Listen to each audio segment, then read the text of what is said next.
some of those Junior Rioli, obviously a big one in the last 24 hours or so.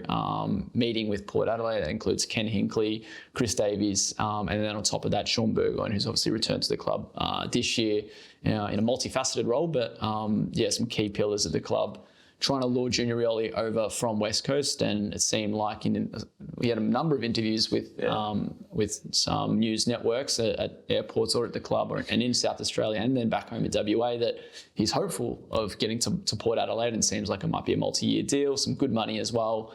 And it's going to be a really good pickup, I think, for Port Adelaide, given they've lost Robbie Gray.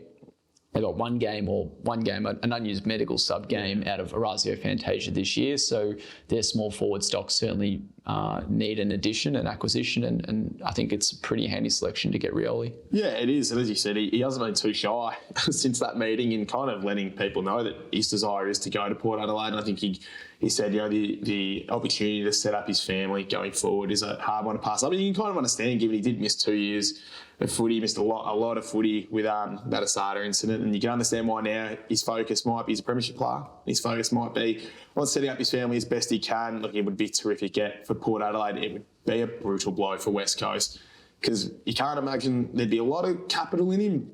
Not that he's not worth it or anything, but I mean he's made his intent clear. So it'd be kind of remiss of West Coast now to hold on to him and try to hold him hostage to any kind of deal. But so they're going to have to give up. They're going to have to give him up, and whatever they get in return, I think Port are kind of in the driving seat here, and it's a bit of a disaster when you're trying to rebuild your list and you lose not one of your older players, particularly someone that's in their prime or entering their prime.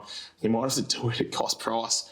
I think it's a brutal blow for West Coast, but I think it's just showing the industry and the way we're moving. He's got to set up his family, and you kind of got to respect that.